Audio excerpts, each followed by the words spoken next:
নমস্কার বন্ধুরা, ডলির রন্ধনশালায় সবাইকে স্বাগত। আর আশা করি যে যেখান থেকে আজকের ভিডিওটা দেখছো সবাই খুব ভালো আছো। তাহলে আজকের রেসিপিটা দেখে নেওয়া যাক। আমি আজকে এখানে 250 গ্রাম পরিমাণ পটল নিয়েছি। আর পটলগুলো প্রথমে খুব ভালোভাবে ধুয়ে খোসা ছাড়িয়ে আমি এইভাবে মাঝখান থেকে সমস্ত পটলগুলো আমি কেটে নেব। আমার সমস্ত পটল এইভাবে কাটা হয়ে গেছে। এখানে আমি একটা মাঝারি সাইজের আলু এইভাবে টুকরো করে মাঝখান থেকে কেটে নিয়েছি। আর তারপর আমি আলু পটলগুলো একটা প্লেটের মধ্যে তুলে নিলাম। নিয়েছি 250 গ্রাম পরিমাণে দুধের ছানা। এদিকে কড়াই গরম হয়ে গেছে। আমি কড়াইয়ের মধ্যে দিয়ে দিলাম পরিমাণ মতো সর্ষের তেল, আর দিয়ে দিলাম ফোড়নে গোটা জিরে, আর দিয়ে দিলাম গোটা গরম মশলা, আর দিয়ে দিলাম একটা তেজপাতা। এবারে আমি দিয়ে দিলাম কেটে রাখা আলুর টুকরোগুলো। আলুগুলো তেলের মধ্যে দেওয়ার পরে আমি খুব ভালোভাবে ভেজে নেব। আর দেখো আমার আলুগুলো এখানে খুব ভালোভাবে লাল লাল করে আমি ভেজে নিয়েছি। আলুগুলো এইভাবে ভাজার পরে আমি দিয়ে দিলাম কেটে রাখা পটলগুলো। আলু পটল এবারে আমি একই সাথে খুব ভালোভাবে নাড়াচাড়া করে ভেজে নেব।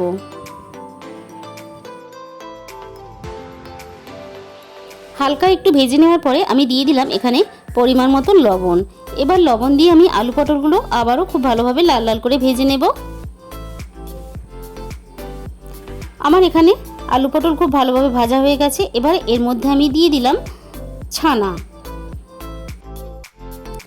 আলু পটলের সাথে ছানাটা আমি মিনিট 5 এইভাবে ভেজে নেব। সব কিছু আমার খুব ভালোভাবে ভাজা হয়ে গেছে। এবারে আমি একটা পেস্ট বানিয়ে নেব। মিক্সির জারের মধ্যে দিয়ে দিলাম আদার টুকরো, দিয়ে দিলাম একটা টমেটো কুচি, আর দিয়ে দিলাম একটা কাঁচা লঙ্কা ঝালের স্বাদ মতো, আর দিয়ে দিলাম এখানে কয়েকটা কাজু বাদাম। এবার জল দিয়ে আমি খুব ভালোভাবে একটা ফাইন পেস্ট বানিয়ে নেব।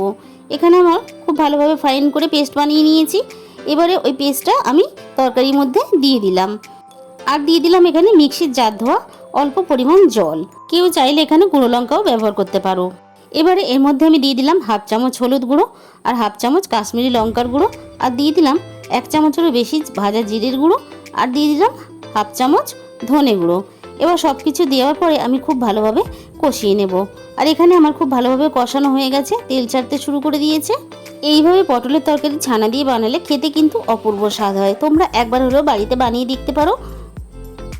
এবারে খুব ভালোভাবে কষানোর পরে আমি দিয়ে দিলাম পরিমাণ মতো জল। আমি আবারও একটু জল দিয়ে দিলাম।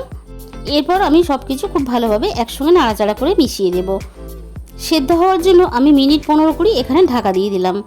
মিনিট 15-20 পরে আমি খুলে দেখে নেব। এখানে আলু পটলগুলো খুব ভালোভাবে সেদ্ধ হয়ে গেছে। আমি একটু আলুটা দেখিয়ে দিচ্ছি কত সুন্দরভাবে সেদ্ধ হয়ে গেছে। এখানে আমার লবণের পরিমাণ একটু কম মনে হয়েছে, তাই আমি আরও একটু লবণ দিয়ে দিলাম, আর দিয়ে দিলাম স্বাদ মতো চিনি,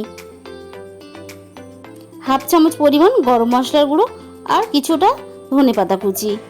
হাতের কাছে ধনেপাতা কুচি না থাকলে দেওয়ার প্রয়োজন নেই। এবারে আমি এখানে সব কিছু খুব ভালোভাবে একসাথে মিশিয়ে নেব।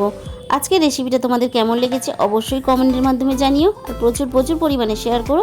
তাহলে আজকে আমার এখানে রেডি হয়ে গেল ছানা দিয়ে পটলের কালিয়া। আমার পরিবারে যে সমস্ত নতুন বন্ধুরা এসেছো তাদের কাছে আমার অনুরোধ রইল আমার চ্যানেলটাকে সাবস্ক্রাইব করে পাশে থাকার জন্য। এবারে আমি একটা বাটির মধ্যে পরিবেশন করে তোমাদের দেখিয়ে দিচ্ছি। তাহলে আজকের রেসিপিটা এই পর্যন্ত। দেখা হবে আরও একটা নতুন রেসিপির সাথে।